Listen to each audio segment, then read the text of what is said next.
اگر اللہ کو پہلے سے معلوم ہے کہ کون جنت میں جائے گا اور کون جہنم میں، تو پھر انسان کے اعمال کا امتحان کیوں لیا جا رہا ہے؟ بھائی انسان کو تو نہیں معلوم نا کہ اس کے ساتھ کیا ہونا ہے، اللہ کو تو معلوم ہے۔ امتحان اس لیے لیا جا رہا ہے تاکہ اس امتحان میں کامیاب ہو کے وہ جنت میں پہنچ جائے، اور جس نے اپنی مرضی سے امتحان میں ناکام ہونا ہے وہ ناکام ہو کے جہنم میں پہنچ جائے۔ یہ اس لیے امتحان لیا جا رہا ہے کہ اللہ تعالیٰ قیامت والے دن کسی شخص کے اس اعتراض کا جواب پہلے ہی اس کو پریکٹیکل فارم میں دے چکا ہو۔ مجھے بتائے، اگر اللہ تعالیٰ محض اپنے علم کی بنیاد کے اوپر لوگوں کو جنت اور جہنم میں پھینک دے تو سارے جہنمیوں نے قیامت والے دن کہنا تھا کہ یا اللہ ایک بار تو چیک کرتا نا دنیا جو کچھ بھی ہے تیرے محبوب کی امت سے، تیرے ہوتے جنم لیا ہوتا تو پھر تیرے قدموں سے لپٹتا۔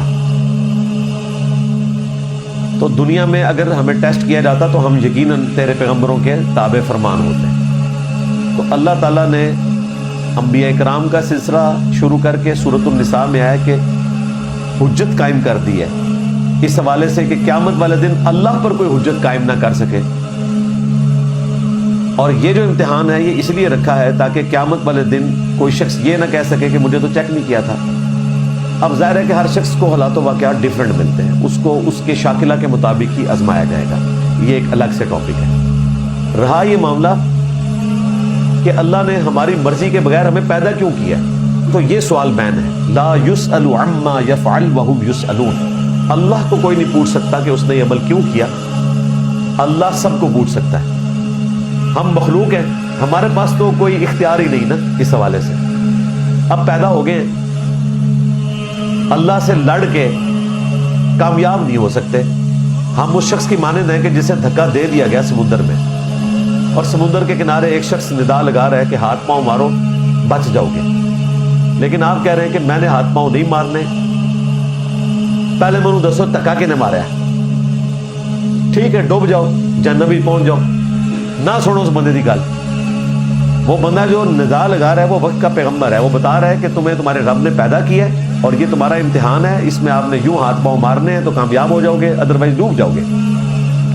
تو وقت کے پیغمبر کی آواز کے اوپر لبیک کہیں اور آخرت کی کامیابی حاصل کر لیں۔ اور ہم بھی اپنے نبی اسلام کے ڈاکیے کی حیثیت سے ان کا پیغام آپ لوگوں تک پہنچا رہے ہیں۔ بخاری مسلم میں حدیث ہے، نبی اسلام ایک جنازے کے موقع کے اوپر قبرستان میں بیٹھے ہوئے تھے۔ آپ صلی اللہ علیہ وآلہ وسلم نے فرمایا کہ تم میں سے جو جنتی ہے اللہ کے پاس تقدیر میں لکھا ہے، اور جس نے جہنم میں جانا ہے لکھا ہوا ہے۔ اب ظاہر ہے اس کے بعد وہی سوال بنتا تھا جو آپ نے لکھا ہے۔ حضرت علی راوی ہیں اس حدیث کے۔ صحابہ کرام نے حضور سے پوچھا یا رسول اللہ اگر یہی ہے تو پھر ہم عمل کرنا چھوڑ دیں۔ ویسے انہوں نے پوچھا اور ہم نے بغیر پوچھے ہی عمل کرنا چھوڑنے کے چکر میں پڑے ہوئے۔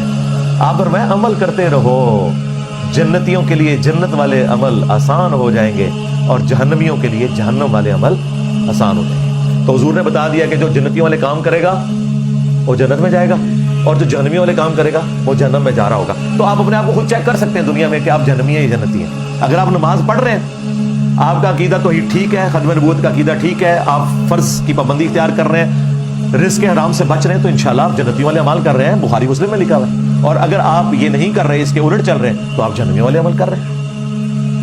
آخرت میں کوئی بیڈ لک نہیں ہے، یاد رکھیے گا۔ بیڈ لک دنیا میں ہے کہ انسان محنت کر کے بھی فیل ہو سکتا ہے، آخرت میں انسان فیل نہیں ہوگا۔ اسی لیے اللہ تعالیٰ نے قرآن میں بار بار کہا اللہ اپنے وعدے کے خلاف نہیں کرتا، کیونکہ اس چیز کا خطرہ تھا کہ کسی انسان کے دماغ میں یہ آتا کہ یار دنیا میں بھی اتنی محنت کر کے بندہ اینڈ پہ ناکام ہو جاتا ہے، ہو سکتا ہے آخرت میں بھی ہم جہنم میں چلے جائیں۔ اللہ نے کہا میں وعدے کے خلاف نہیں کروں گا، یہ میرا وعدہ ہے کہ دنیا میں جو پیغمبروں کی پیروی کرے گا گارنٹیڈ جنت ہے اس کے لیے۔ بیڈ لک آخرت میں کوئی نہیں، بیڈ لک کا تعلق دنیا کے ساتھ ہے، یاد رکھیے گا۔ باقی یہ جو حدیثیں آتے ہیں نا بخاری مسلم سے کہ کوئی جنتیوں والے عمل کرتا رہتا ہے اور جنت سے ایک بالش رہ جاتا ہے پھر تقدیر غالب آ جاتی ہے، اس سے مراد وہ لوگ ہیں جو منافقین ہیں، وہ لوگ جو دکھلاوے کے لیے عمل کرتے ہیں، وہ پہلے دن سے ہی جہنمی ہوتے ہیں، ایکسپوز ہو جاتے ہیں۔ یہ ہو ہی نہیں سکتا کہ جو بندہ آخرت کے لیے کوشش کر رہا ہے تو اس کے ساتھ بیڈ لک ہو جائے۔ بیڈ لک آخرت کے معاملے میں نہیں ہوتی بھائی۔ اگر آخرت کے لیے بیڈ لک آپ نے مانی تو اللہ تعالیٰ کی صفت عدل چیلنج ہو جائے گی، اور اللہ تعالیٰ عادل ہے، عدل کو پسند فرمانے والا ہے۔ یہ ہو ہی نہیں سکتا کہ کوئی شخص پیغمبروں کی پیروی کرے اس کے ساتھ بیڈ لک ہو جائے، ناٹ ایٹ آل۔ اس ٹاپک کے اوپر میں کافی دفعہ بول چکا ہوں۔